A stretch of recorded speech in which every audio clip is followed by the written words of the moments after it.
following program is classified G. It's suitable for all ages.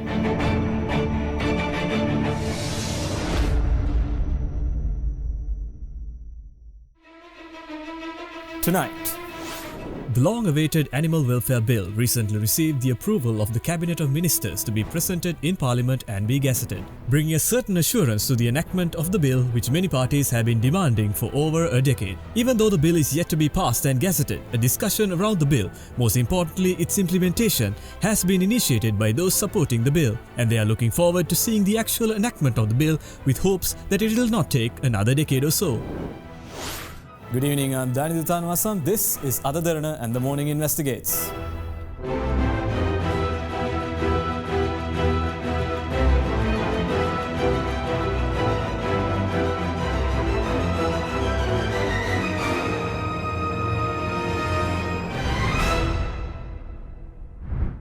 Media reports and rumours about the contents of the bill have been circulating after the government's decision was announced, and therefore it is important to look into what legal changes the bill will bring once passed and what it will mean to the general public's role in supporting its implementation. To discuss this, we spoke to several activists who have been directly involved in the fight for the bill. According to animal welfare activist and attorney at law Lalani Pereira, who was a member of the government-appointed Animal Welfare Steering Committee, said that the bill, despite being a long overdue one, will bring an extremely important law to Sri Lanka, in a context where the existing laws are not strong enough to address matters of animal cruelty and welfare. She described the circumstances under which the bill came into existence. The current law is the Prevention of Cruelty to Animals Ordinance, which was enacted in 1907, over 100 years ago. It's really archaic, so we need a new law, and certainly not enough to protect animals in today's context. So if we come to the existing law, that is the Prevention of Cruelty to Animals Ordinance, as I told you earlier, that's totally outdated. It treats animals as lifeless objects, like tables or chairs, and it's inconsistent with evolving global animal welfare standards, where animals today are recognized as non-human persons and not as mere chattel. To elaborate further, the ordinance defines animal extremely narrowly, making it applicable only to domestic animals such as cats and dogs and birds and animals in captivity. Taking all this into consideration, Sri Lanka's Law Commission initiated the Animal Welfare Bill to make it suitable to address current challenges. The draft bill for the consideration of the Law Commission was prepared by Attorney at Law Senaka Weeraratne.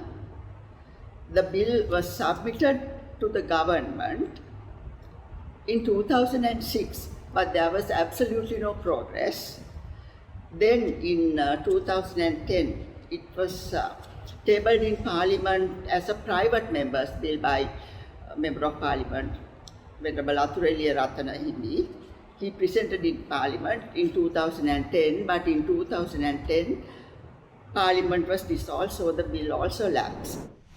She added that this situation had prompted a group of animal rights activists, including her, to seek legal support to ensure that the bill gets the due attention of the government, and they took the matter to the Court of Appeal. It was then that a group of us, animal welfare activists, thought of taking this to court and getting a court direction so that the government will proceed with it. We filed a case in the Court of Appeal, and through that case we were able to draw the government's attention to the need for this bill. Then when we filed a case, a steering committee was appointed consisting of representatives of the court case as well as the relevant government departments to consider this bill and monitor its progress. Speaking further, Attorney at Law Lalani Pereira shed light on the contents of the bill. When it went to Cabinet last year, in the bill there was a proposal to establish an animal welfare authority. But when it went to Cabinet last year, Cabinet did not approve of the establishment of an authority, so that had to be dropped. And so that anyway the bill was going to proceed with the other sections. She noted that unlike the ordinance, the bill has a very wide definition of animals and what types of actions it addresses, and that it defines animals exhaustively to mean any living being other than human beings. Then the ordinance recognizes only a few acts of cruelty, whereas the bill creates many new offences, such as abandoning an animal, which happens quite often, willfully depriving an animal of food or water, castrating, sterilizing an animal unless by a veterinary surgeon, confining a bird by a ring, chain, string, cord or wire attached to its legs, and sport hunting and any other recreational sport involving injury to or destruction of any animal. Then the punishments in the ordinance are certainly not deterrents. Its maximum punishment that can be given is 100 rupees or less, or a 3-month jail term or less. Certainly insufficient to address the issues. But the Animal Welfare Bill prescribes very stringent punishments. Under the Animal Welfare Bill, the fines can extend up to 125,000 rupees and jail terms can extend up to 4 years. Another new feature in the bill is that once the bill comes into operation, pet shops will have to adhere to certain standards. Right now, there are no standards for pet shops, and you would have seen how in pet shops, animals are kept in the scorching sun or the pelting rain without a roof over their heads. And also during holidays, the animals are not fed, not even a drop of water is given. So the Animal Welfare Bill has a special section on pet shops with stringent penalties. Then it's also important relevant to mention about animal slaughter. Today, for human consumption, animals are slaughtered alive in the most brutal manner. As regards animal slaughter, the bill states that any act which is permissible by any law has to be carried out in a humane manner, that is, in a manner that causes the least amount of distress, pain, suffering, trauma, anguish, or torment to the animal. Any violation of this provision attracts a fine that can go up to 70,000 rupees and a jail term that can extend to 2 years. Then the bill also has another very important section. It allows any individual or group to file action in court. Right now, it's only the police that has this power. So it happens that even if an activist or any person who's concerned about animals go and make a complaint to the police can just ignore it. Sometimes they don't even record the statement. So this provision is very important because the Animal Welfare Bill empowers any individual to directly go and file a court action. That's, I think, one of the most important sections in the bill. The long-awaited bill is yet to be passed and gazetted. However, according to proposed legal provisions that were mentioned, it will have an effect on several sectors that involve selling, slaughtering, and animals being used for entertainment. After the break, we will discuss how it will be implemented.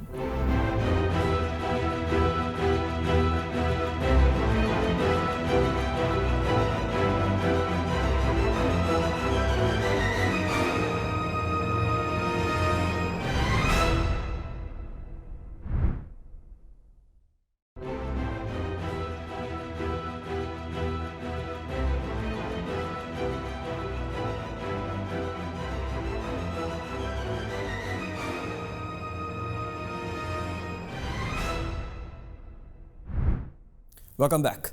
While the bill contains legal provisions to deal with a number of issues that have been affecting animals, the bill is merely a start. Its implementation is the next big challenge, which, according to the activists that spoke to us, will require the contribution of not only law enforcement authorities but also the general public.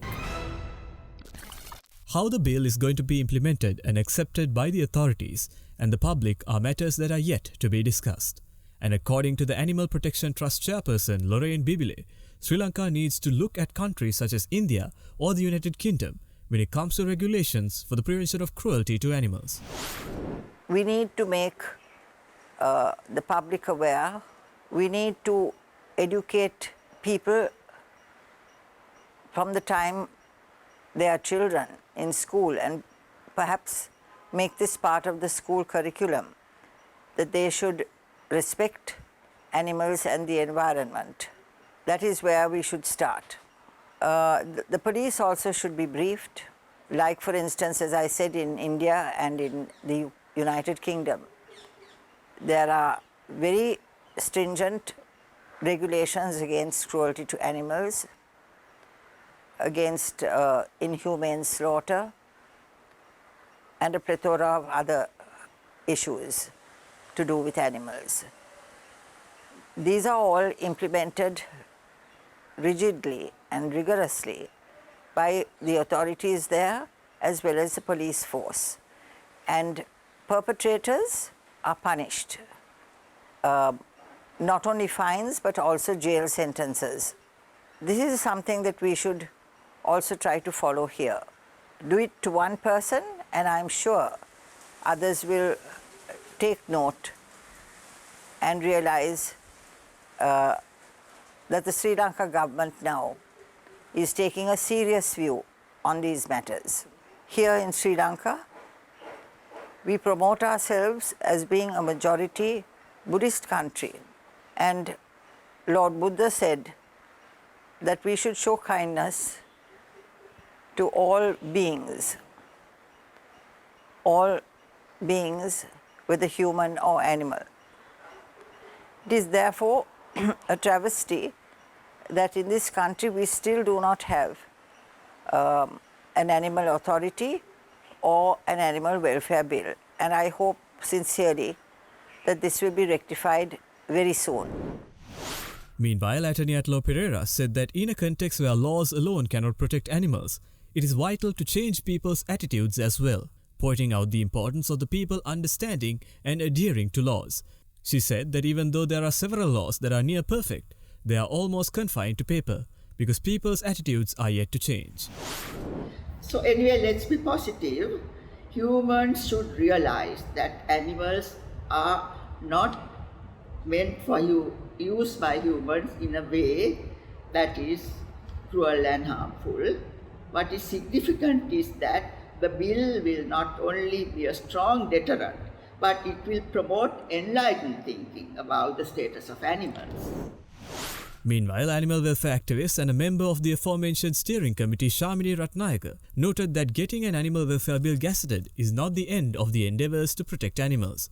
She added that Sri Lanka needs to make people aware that now that we have seen a law to protect the animals, they can act based on this law. And when they see anything cruel against animals, they can report it and take such matters to the court if necessary. They can do it without any problem now. Or the police have given, this animal welfare bill has given authority to the police to act on any cruelty to animals. That is from the domesticated elephant up onto the iguana. So any form of cruelty. And now in the world it is accepted that all animals are sentient, they have feelings just like all of us, just like humans. So it's on that we need to educate the people to realize that they can't just throw the animals out thinking it's a life form. It's not, they are not tables, chairs to be thrown around. And that is one of the biggest problems that Sri Lanka has, is to educate the people to realize that every sentient must be treated with respect. You need to practice what Lord Buddha's teachings. And one of the biggest teachings of Lord Buddha has been compassion. And the compassion must be for the voiceless, because at least the humans have voice. They can speak up. They can say, look, I am hurting. But the animals can't. That is very, very important. And the biggest help we can give to the present generation is to inculcate compassion in them, starting from the very young. The animal welfare bill in any country will take effect and will be become a part of the culture and the way of life, thinking and life is once everyone is educated and realize that this is part of how they have to treat the animals and the environment. That's important. Attorney Atlo Pereira, speaking of the implementation and effectiveness of the bill, said that whether the bill adequately addresses the animal welfare situation in the country or not, it is a good beginning. No law can be said to be perfect at the time it's enacted. When the law is in operation only, that one can see whether it's inadequate or how it operates. The bill is yet to be passed and gazetted. As those who spoke with us noted, it will result in concrete changes only with the general public's support to report animal abuses taking place in day-to-day life. However, it is a good start, and with a proper law, taking action against and preventing animal abuses will soon become a reality. In case you have missed any of the programs we have aired tonight, you can rewatch by catching us on our YouTube page www.youtube.com/otherderana English. Thank you for taking the time to join us on Investigates. Investigates will return next week with another matter that affects you and me. Till then, see you soon.